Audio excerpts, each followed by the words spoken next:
नमस्कार, मैं हूँ रोमा और आप देख रहे हैं न्यूज़ नशा।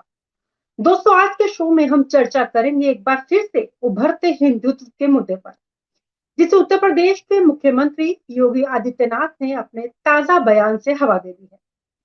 ज्ञानव्यापी मसले पर बोलते हुए उन्होंने कहा है कि ज्ञानव्यापी को आज के समय में मस्जिद के नाम से जाना जाता है, लेकिन वो साक्षात विश्वनाथ जी हैं। योगी का यह बयान वाराणसी कोर्ट के एक अहम फैसले के बाद आया है, जिससे हिंदू पक्ष की याचिका को खारिज कर दिया गया था। इस बयान के कई मायने हो सकते हैं। क्या यह किसी बड़ी राजनीति का हिस्सा हो सकता है, या ये यादव एनकाउंटर से ध्यान भटकाने की कोशिश की जा रही है, या आगामी चुनावों में हिंदुत्व के मुद्दे के सहारे समर्थन बटोरने की कवायद। क्या योगी जी सीएम पद से हटने की अटकलों के बीच उनका ये बयान अपनी राजनीतिक स्थिति को मजबूत करने का प्रयास कर रहा है? इन सब सवालों पर चर्चा करेंगे हम आज। और आज हमारे साथ मौजूद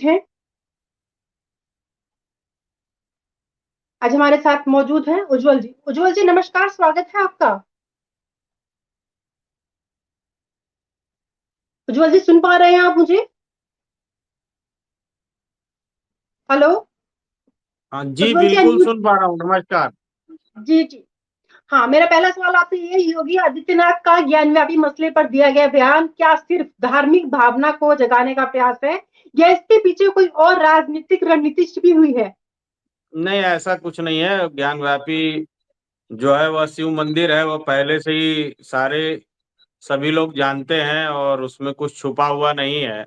जिस हम्म। प्रकार से उसके चित्र पूर्व में भी आए थे, तो वह मंदिर है, यह तो कोई कोई नहीं कहेगा। इवन हमको लगता है कि अ, मुस्लिम धर्म के लोग भी यह मानेंगे कि वह मंदिर है, जिस प्रकार की उसकी दीवारों पर और सारी चीजें हैं। हम्म। तो योगी जी ने वही कहा कि पूर्व में वो ज्ञानव्यापी मंदिर था, अभी उसे मस्जिद कहा जाता है। जी। अच्छा, चलिए। यादव एनकाउंटर के बाद योगी जी ने इस बयान को कैसे देखा जा सकता है? क्या यह बयान एनकाउंटर से ध्यान हटाने के लिए किया गया है, या कुछ और? नहीं, देखिए, ऐसा नहीं है। अगर हम्म। जो महेश यादव का एनकाउंटर की बात आप कर रही हैं, जी। वह एनकाउंटर जो है वह एसटीएफ ने किया और जी। बयान योगी जी ने दिया। इन दोनों में कोई मेल जोल नहीं है। अगर एसटीएफ ने एनकाउंटर किया है, अगर हम्म। गलत है तो उसकी जांच होगी, और वह न्यायिक जांच होगी, कोर्ट के थ्रू भी हम्म। होगी और हम्म। मुख्यमंत्री जी के थ्रू भी होगी। हम्म। और यहाँ बात दूसरी है। तो हम्म। ऐसा नहीं है कि दोनों बातें, दोनों चीजें अलग हैं। हम्म। रोमा जी जी। नहीं, चीजें अलग अलग तो नहीं है, कहीं ना कहीं चीजें आपस में जोड़ी जा रही है ना, तभी हवा उठ रही है, तभी सवाल कोई किया बात जा नहीं, रहा है। लोगों का काम है, जोड़ रहे हैं तो जोड़ने दीजिए। क्या क्या हम्म। फर्क पड़ता है। लेकिन हम्म। अगर वहां पे एनकाउंटर गलत हुआ है तो वह हम्म। गलत है, और हम्म। वो इनके विरोध में भी जा सकता है।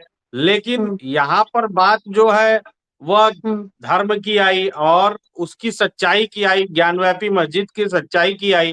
तो ज्ञानव्यापी हम्म। मंदिर पहले भी था, ये मैं तो हम्म। नहीं कह रहा, ये योगी जी भी नहीं कह रहे, यह हम्म। सब लोग कह रहे हैं। जिसने तोड़ा उस वह औरंगजेब भी हम्म। कह रहा है, क्योंकि उसकी भी लिखित जो आदेश है वो कलकत्ता म्यूजियम में प्रिजर्व्ड है। हम्म। तो ऐसा नहीं है हम्म। कि वो योगी जी ऐसे ही बोल रहे हैं, वो है हम्म। इसलिए बोल रहे हैं वो।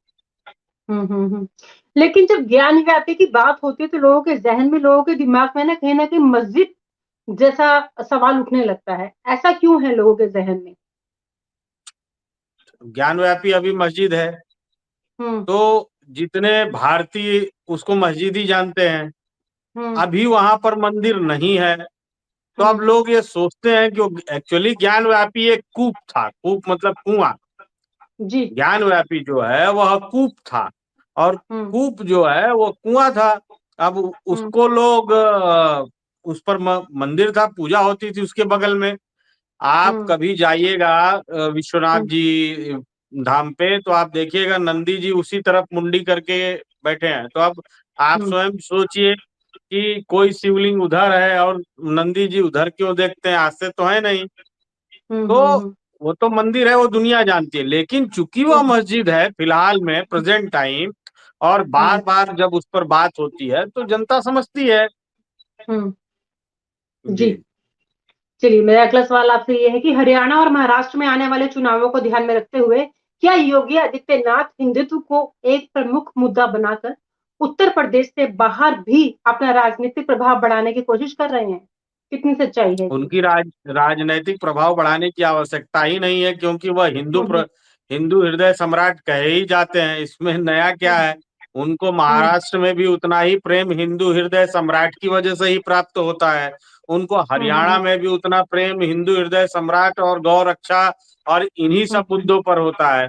तो वो हम्म। फिर से कोशिश कर रहे हैं, ये बात तो मतलब मुझे नहीं लगता है कि उतनी हम्म। सही है। लेकिन ऑलरेडी वो जो है हिंदू हृदय हम्म। सम्राट हैं। एक हिंदुओं के कहा जाए तो प्रेरणा स्रोत भी है और सिंबल भी है। नहीं, जो चुनाव आने वाले हैं ना, चुनाव आने वाले हैं, नहीं, इसी को चुनाव मद्देनजर तो मुझे कहा पता जा है, रहा है, कोशिश महाराष्ट्र कर में भी रही है, है। महाराष्ट्र में भी हम्म। चुनाव है, हम्म। हरियाणा में भी चुनाव है। तो हम्म। यह तो मुझे प्राप्त पता है। छत्तीसगढ़ में भी चुनाव है, मेयर वेयर हम्म। के चुनाव नवंबर में होंगे। तो हम्म। चुनाव तो हर वर्ष, हर कम से हम्म। कम 2-3 स्टेट में कोई ना कोई होते ही रहते हैं। जी। तो बात चुनाव की हो ना हो, लेकिन वह जो है वह तो है ही वो। और हम्म। वह आज से नहीं है, मुख्यमंत्री होने से पूर्व से ही उनके बयान ऐसे रहे हैं। हम्म। कोई नया बयान उन्होंने दे दिया हो कि वह मुख्यमंत्री बनने के पश्चात ये चीज बोल रहे हैं, ऐसा तो है नहीं। हम्म। वह जब गोरक्ष पीठाधीश्वर हैं तो उनको वह पहले हिंदुत्व को जो है लीड करते थे, इसीलिए वह मुख्यमंत्री भी बने। उनका नहीं, वेशभूषा कहा बता। तो ये भी जा रहा है, कहा तो ये भी जा रहा है कि पिछले कुछ समय से ये चर्चा चल रही है कि योगी जी को मुख्यमंत्री पद से हटाने की योजना हो सकती है। क्या इस बयान से वह अपनी स्थिति को मजबूत करने की कोशिश कर रहे हैं क्या? नहीं, देखिए, हटाने की कोशिश तो लोग किए थे, ये तो मैं आपको हम्म। बताता हूँ सीधा ही था हम्म। कि हटाने की कोशिश बहुत लोग किए, लेकिन वह हो नहीं पाया और वह हो हम्म। भी नहीं पाएगा। क्योंकि मुझे नहीं लगता है कि भारतीय जनता पार्टी में मोदी हम्म। जी के बाद या योगी जी, और योगी जी के बाद कोई तीसरा नेता मुझे नहीं दिखता है जिसकी हम्म। पूरे इंडिया में इस तरीके की मांग हो जिस प्रकार की योगी जी की है। मतलब योगी जी हम्म। की फैन फॉलोइंग इक्विवेलेंट और अब धीरे धीरे बढ़ भी रही है मोदी जी से। तो हम्म। आप समझिए कि भारतीय जनता पार्टी के पास में योगी जी एक मोदी जी के बाद एक नेता है। और कोई हम्म। मुझे नहीं लगता है कि जिसका कोई उत्तर प्रदेश में होगा तो अदर स्टेट में नहीं होगा, अदर स्टेट में होगा तो यूपी में नहीं होगा। और हम्म। आपको प्रधानमंत्री बनाए रखने के लिए यूपी बिहार बहुत आवश्यक है, ये तो आप जानती ही हैं। हम्म। तो जी। आपको लगता नहीं कि अगर उनकी कुर्सी अगर खिसकती है तो कोई मुख्यमंत्री का कोई और चेहरा है बीजेपी के पास? ऐसा नहीं है? नहीं, अगर उनकी कुर्सी खिसकती है तो वह प्रधानमंत्री हम्म। बनेंगे। हम्म। जी। खिसकती है इन द सेंस कि अगर वो मुख्यमंत्री पद से इस्तीफा देंगे तो वो प्रधानमंत्री हम्म। पद के लिए इस्तीफा देंगे, न कि सिर्फ ऐसे ही नहीं इस्तीफा दे देंगे। अगर पीएम का कई लोग चेहरा उन्हें कहते रखा हैं कि जाता है तो राजनाथ इस्तीफा जी दे जान। देंगे वो? जी। अगर पीएम का चेहरा उन्हें दिया जाता है तो ही वो तो इस्तीफा इस्तीफा तो देंगे, देना ही वरना पड़ेगा ना, नहीं। वो तो वैसे भी हम्म। इस्तीफा देना पड़ेगा। हम्म। लेकिन पीएम चेहरा के लिए तो मतलब वही है या और भी कुछ अंदाजा लगाया जा सकता है? नहीं, कोई अंदाजा नहीं लगाया जा सकता है। आपके सारे अंदाजों को मैं अभी एक एक करके हम्म। बता दूंगा कि क्यों उनका अंदाजा लगाना गलत है। चलिए, क्या? आप आप एक नाम बताइए कि इनका हम्म। अंदाजा लगाया जाए, मैं आपको बता दूंगा कि उनका अंदाजा क्यों गलत होगा आपका। चलिए, इस पे भी करेंगे चर्चा। फिलहाल अभी अपने मुद्दे पर हम वापसी आते हैं। जो वाराणसी कोर्ट के फैसले के बाद ये बयान किस हद तक लोगों की धार्मिक भावनाओं को उभारने की कोशिश के रूप में देखा जा सकता है और इसका चुनावी प्रभाव कितना संभावित है, इसके बारे में बताइए आप। नहीं, वाराणसी कोर्ट के फैसले के बाद। चुनावी प्रभाव ऐसा कुछ नहीं है। योगी जी वैसे हम्म। भी अगर कहीं जाते हैं तो उन इन विषयों पर बोलते ही हैं, और जिस समय उन्होंने बोला तो उस समय वो ज्ञान व्यापी पे ही बोल रहे थे। ऐसा नहीं हम्म। है कि वह दूसरी टॉपिक पर बोल रहे थे और बीच में उन्होंने ले आ दिया, तब इसको आप चुनावी मुद्दा मान सकती थी। लेकिन वह हम्म। मंदिरों पर ही बात कर रहे थे, उस बीच में उन्होंने ज्ञान व्यापी की सत्यता हम्म। बताई। तो हम्म। इसको यह कह देना कि ये बात जो है चुनाव से संबंधित है, ऐसा नहीं है। अब वो योगी हैं तो वो मंदिर के बारे में ही तो बात करेंगे, मतलब उसके बारे में उनको सत्यता ज्यादा पता होगी ना। तो उन्होंने अपनी हम्म। बात रखी। और हम्म। योगी जी को कोई बयान देकर पॉपुलैरिटी हासिल करने की आवश्यकता नहीं। वह अच्छा। ऑलरेडी एक पॉपुलर व्यक्ति हैं, और उन्हें कोई बयान देकर कि वो पॉपुलैरिटी हासिल करने की आवश्यकता नहीं है, कम से कम ऐसा तो नहीं। हम्म। चलिए ठीक है।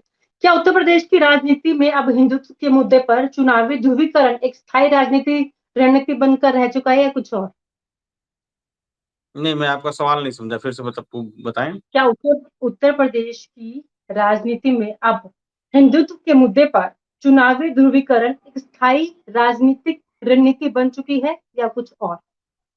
नहीं, ऐसा नहीं है। देखिए, अब तो यूपी में तो चुनाव ही नहीं है, 2027 में है, तो यहाँ हम्म। क्या होगा वो बात नहीं। लेकिन भारतीय जनता पार्टी शुरू से ही हिंदुत्व के लिए लड़ती आई है, उसी पर उसका गठन ही हुआ था, इन्हीं हम्म। विचारों पर उनका गठन ही हुआ था। तो हम्म। हिंदुत्व तो मुद्दा है ही, हिंदुत्व और हम्म। हिंदू राष्ट्र तो उनका मुद्दा है। ठीक है। हम्म। दूसरा उनका मुद्दा है कि भाई हिंदू हिंदू राष्ट्र तो ठीक है, लेकिन उसका विकास भी होना चाहिए, वह भी हम्म। मुद्दा है। और कुछ गलतियां हम्म। होती हैं तो हम जैसे कार्यकर्ता हैं वो छोड़ते भी नहीं है, उस गलतियों को बताते भी रहते हैं। और आप हमसे जुड़े रहने के लिए सब्सक्राइब करें YouTube पर, फॉलो करें ट्विटर पर और लाइक करें फेसबुक पर। और ज्यादा जानकारी के लिए आपको टाइप करना होगा सिर्फ न्यूज नशा।